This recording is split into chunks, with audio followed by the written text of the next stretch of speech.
স্ত্রীর এমন কিছু অন্যায় আছে যে অন্যায় স্বামী কখনোই ক্ষমা করতে পারে না, এবং এই অন্যায়গুলো এতটা সিরিয়াস, এতটা মারাত্মক, এতটা সেনসিটিভ, এতটা ডেঞ্জারাস যে এই অন্যায়গুলোর মধ্যে যে কোনো একটা অন্যায় যদি স্বামী কখনো খুঁজে পায়, সেই সংসারটা বিচ্ছেদ পর্যন্ত গড়িয়ে যায়, তালাক পর্যন্ত গড়িয়ে যায়। এজন্য আমার প্রিয় বোনদেরকে বলতে চাই, এই অন্যায়গুলো কখনো ভুলেও করবেন না।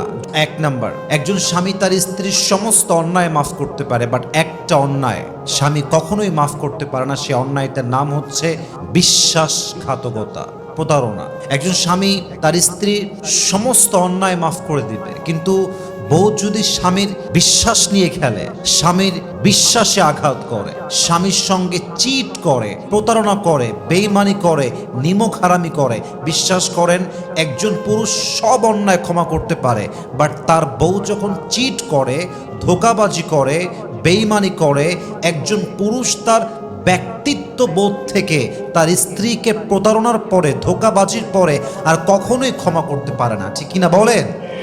দুই নাম্বার, একজন স্বামী একটা অন্যায় কখনো মাফ করতে পারে না। সে অন্যায়টা কি জানেন? সেটা হচ্ছে যদি স্বামী কখনো জানতে পারে যে আমার ওয়াইফ আমার সাথে শোয়ার আগে, আমি আবারও কথাটা বলতে চাই কারণ এটা বলতে একটু ইতস্তবোধ করছি, জাস্ট বোঝাবার স্বার্থে বলছি, এবং আমি আগেই ক্ষমা চাচ্ছি আমার শব্দের জন্য, but I want to make you realize যে এটা আসলে কতটা সেন্সিটিভ ইস্যু। পুরুষ যদি বিয়ের পরে জানতে পারে আমার ওয়াইফ আর এক পুরুষের সঙ্গে শুয়ে আসছে, নাউজুবিল্লাহ, I am so sorry to say that, বিশ্বাস করেন এটা জানার পরে একজন পুরুষ তার স্ত্রীর প্রতি সম্মান, রেসপেক্ট যা ছিল আর চুল পরিমাণ কিছুই বাকি থাকে না। ঠিক কিনা বলেন? এরপরে সম্পর্কটা থাকে জাস্ট সিচুয়েশনশিপ, এটার নাম রিলেশনশিপ নয়। তিন নাম্বার যে অন্যায়টা স্বামী কখনোই মাফ করতে পারে না, সে অন্যায়টা হচ্ছে স্বামীর বিরুদ্ধে মিথ্যাচার করা। জেনে বুঝে অনেক মেয়ে তার স্বামীকে ব্লেম করে নিজের চরিত্র ঢাকতে। জেনে বুঝে অনেক মেয়ে তার স্বামীকে মিথ্যা অপবাদ দেয় স্বামীকে সমাজের সামনে ছোট করতে। আমার বড্ড অবাক লাগে, কিছু মেয়ে স্বামীর বিরুদ্ধাচারণ করে, স্বামীর এগেইনস্টে কথা বলে, স্বামীকে মিথ্যা ব্লেম দেয়, আবার সেই মেয়েটাই স্বামীর কাছে ভালোবাসা চায়, সেই মেয়েটাই স্বামীর কাছে রেসপেক্ট চায়। আপনি মিথ্যা ব্লেম দিবেন, যেই অন্যায়টা স্বামী করে নাই তা তার মাথার উপরে চাপাই দিবেন, আবার সে স্বামীর থেকে ভালোবাসা চাইবেন।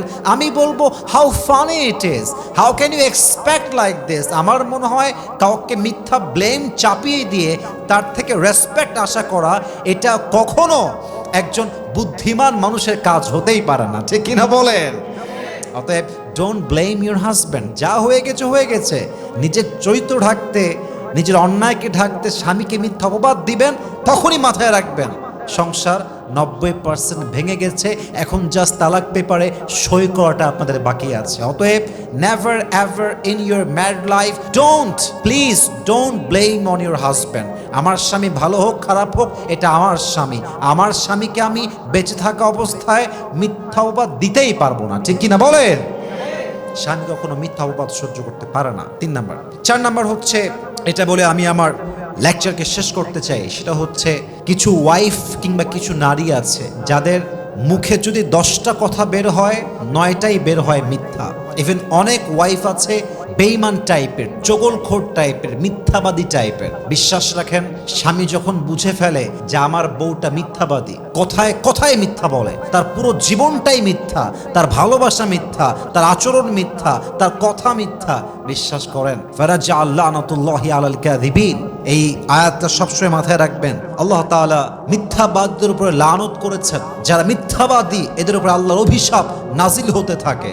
আর মিথ্যাবাদী কখনো কারোর সঙ্গে সংসার জীবনে আজীবন লং লাস্ট করতেই পারে না। ঠিক কিনা বলেন? মিথ্যা বলবেন না স্বামীর সামনে, যা সত্য তা প্রকাশ করবেন। সম্পর্ক টিকলে টিকবে আল্লাহর ভরসায় সব কিছু, বাট যতদিন বেঁচে আছি যে বিষয়টা আমার স্বামী জেনেই যাবে, লুকাবার কোনো ওয়ে নাই।